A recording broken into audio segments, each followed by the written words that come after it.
Hi, what's up you guys? My name's Mara. I'm gonna be filming my September TBR.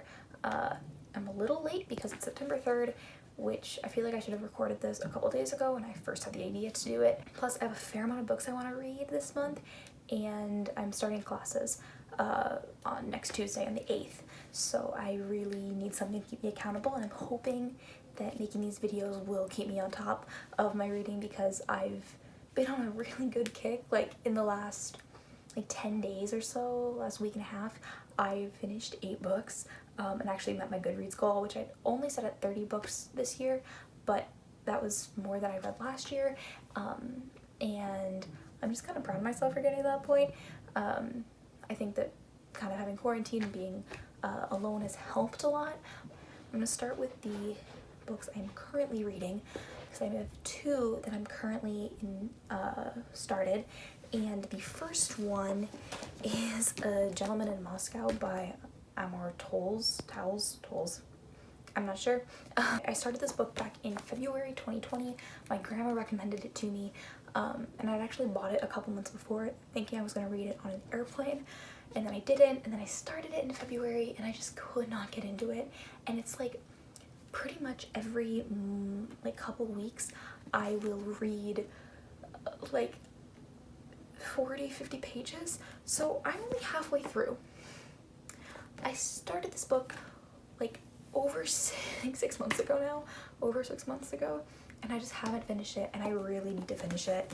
And it's not that I think it's bad. I genuinely think it's a good book, and I understand why my grandma likes it. I just cannot get invested in it, and I can't tell if it's just really slow for the first half, and I just haven't been able to get involved or invested in it or what, but I haven't been able to, and I'm hoping that it picks up a little bit more, and I can finish it because I really want to be able to talk about this book with her because she loves it and she always tells me I need to read it, and I've loved some of her book recommendations in the past, but I just need to finish it.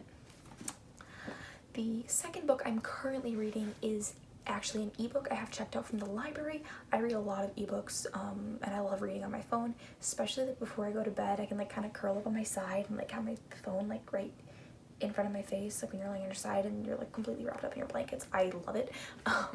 But it's The Farm by Joanne Ramos.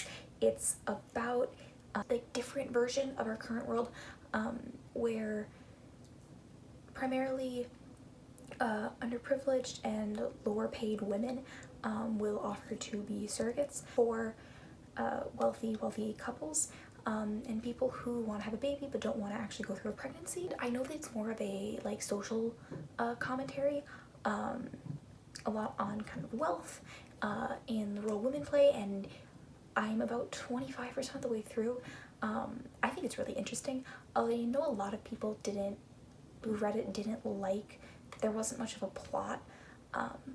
I'm only a quarter of the way through it, but I actually don't really mind that so far, and maybe it's because right now it could just all be set up, and might just feel like it's all a setup for something greater, but I actually kind of like just this adding details to create this vivid picture of what's happening. I think it's really interesting so far. I'm super excited to finish it. I think I have it checked out from the library for another 2 weeks. I didn't start it for a couple days after I had checked out the ebook, but I'm really excited to finish that. Then the next 2 books I have are 2 books I actually have on my shelves right now. So the first one I want to talk about is Britt Marie Was Here by Fredrik Backman. Fredrik Backman is my favorite author of all time, and another one of his books is going to show up later. But this is the last one of his novels that are currently released as of September 3rd when I'm recording this, that are currently released, and I need to read it. I still haven't read it. It's the last one I haven't read. I'm so excited though. I picked this up from a half-price books near my house a couple weeks ago, along with A Man Called Uwe, and my grandmother asked me to tell you she's sorry. I had already listened to the audiobook for A Man Called Uwe when I got it, but I love Fredrik Backman's writing, so I wanted to buy the physical book. And then I just finished My Grandmother Asked Me to Tell You She's Sorry about a week and a half ago. Yeah. And I really liked that book too. Britt Marie Was Here follows one of the characters in that book, Britt Marie, and kind of her strive for independence because she's been super reliant on her husband. They've had a very kind of tumultuous relationship that Britt Marie has tried to make super, super orderly and neat, but she doesn't have a lot of independence because of it. I almost started it before my grandmother because I thought it was gonna be a little bit more interesting, and then I realized it's about a character from that book, and I was like, okay, I should probably read My Grandmother Asked Me to Tell You She's Sorry first, and then read Britt Marie Was Here. But I think I'm gonna try and read this on the car ride up to visit my sister. My family's going to visit my older sister over Labor Day, and I can read this before the new release. So I can finish all Backman's books before another one comes out. The other book on my shelves that I really, really want to read is one I just got at Barnes & Noble this past weekend. I got Boyfriend Material by Alexis Hall. I saw this on a Goodreads list of summer romances by trope, and I was like, oh, I wonder if they'll have a fake dating section, because that's my favorite romance trope of all time. I love it. And they did. And I saw this, and it's about this boy named Luke, and he's the son of a very famous wealthy rock star who's kind of making a comeback. And to get some good publicity for his dad and for him, Luke gets entered basically into a fake relationship with this boy named Oliver. And I love fake dating. I love the trope. I don't know why I love it so much, but I do. Okay, basically, I'm going to love this even if I don't think it's written very well. And I'm so excited to read it.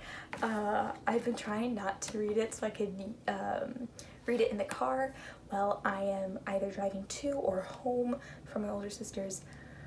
But I'm so excited though. For new releases I'm going to read this month, I have Anxious People by Fredrik Backman pre-ordered. I'm so excited for this book. I've been waiting for it to come out for months now. It should be arriving to my house. Actually, when I'm probably gone, I think Target delivery said September 5th, but it's okay, I'm fine. I'll just get a friend to put it in my house. But Anxious People is about a crime that never actually took place at an apartment viewing. So all these different people from a bunch of different walks of life get trapped in this apartment, and they are thought to be that they are part of a crime that has been committed in the area.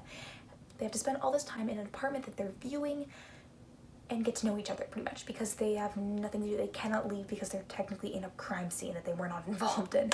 But I'm really excited because Fredrik Backman does such a good job at writing characters and creating these very interesting characters, but they're believable. They're not very eccentric or strange. They're people you would see in your everyday life. Each of them always serves an incredibly, incredibly nuanced and detailed purpose in the book.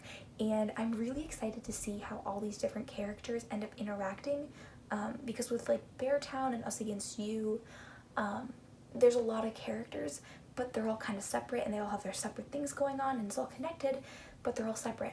And I'm really excited for Anxious People because it seems like it's going to be a lot more kind of cohesive and together. Like each of these characters, I'm assuming we're going to be reading from different points of view or kind of following different characters. I'm not sure, but it seems that they're all going to be very closely tied together because they're in the same room, in the same apartment, and I'm really excited. I'm probably going to end up binge reading this right as classes start because the book is technically released on September 8th, right when I start class. So we'll see when I'm able to read this. I know I can't let it take priority over school, but I also am scared it will. But I'm so excited. And then the final book I plan on reading this month is actually one that I'm going to be buddy reading with my best friend. We're both starting college this fall, and she's going to be living in another state from me, which is for the first time in years. And we both love reading, we want to stay connected, so we're going to be getting a book of the month subscription together and order the same books so that then we can talk about it. I think I'm going to try and film us discussing them and put them on this channel because I think it would be really fun. But we still haven't chosen which book we're going to be reading this month. I think we're going to be reading The Last Story of Mina Lee. Maybe not, that's the one I'm leaning towards. I still need to discuss with her and so we can choose and order them. The last story immediately, it's about this girl who is a first-generation American. Her mom immigrated to the United States after the Korean War. She's an undocumented immigrant, and her mother, this girl's mother, mysteriously dies one day. And it's, I think, supposed to be a story of the daughter learning kind of her mom's story and a lot of details about where she came from, and her life, and a lot of identity issues. I don't plan on reading a ton about the books for the book of the month because I want to be surprised, and a lot of times they're also new releases, so there isn't going to be a lot on them, but I think we might do that one. I'm not totally sure. I'll end up updating you at the end of the month. Finally, I have 2 audiobooks I plan on listening to this month. The first one is It's Not Like It's a Secret by Misa Sugiura. It's a YA novel about these 2 teenage girls. They end up falling in love, and I, as a queer woman, that is incredibly important to me, and I wish I had that representation more when I was a little bit younger and needed it. I don't know much about what actually happens in this, but I know there's a female-female relationship. I know it's YA. I know it's supposed to be really sweet, and I'm super excited for it. I am currently have a hold placed on it at my library, and I plan on listening to it while I run, and maybe a little bit if I'm doing shipment stuff at work and I'm in the back. I'm really excited for that. Hopefully I end up getting it checked out soon because I have a long run on Saturday that I need to do, and I want that audiobook for it. Then the other audiobook I plan on listening to this month is Beneath the Sugar Sky by Shauna McGuire. It's the 3rd book in the Wayward Children series. I haven't loved the series, and I'm just reading them now. I wasn't into them when everyone else was, but they're super short, and I've just been listening to them on audiobook because my library has all of them, or all the ones that have been released so far. And they're super short. I can get through them pretty much in a day, easy. I'll end up listening to it if It's Not Like It's a Secret. It takes a while to be checked out to me, or if I finish that book really quickly and need another audiobook to listen to on my runs. I might also end up picking up a nonfiction audiobook at some point this month because that's normally how I read nonfiction, and I like listening to those on my runs a lot. There was one I was looking at my library that's all on coffee. I can't remember what it's called or who it's by, but I thought it was really interesting sounding, and I might end up checking that out, especially if I finish these 2 audiobooks quickly. I always need another one to listen to while I train. Thank you so much for watching today. I hope to see you again. Hopefully I get through all these books and maybe a couple more. I highly doubt I'll end up sticking to these, but I hopefully at least will read all of them. And I'm super, super excited for Anxious People. Let me know which of these books you were most excited to hear me talk about down below. And I hope you have a great month of reading.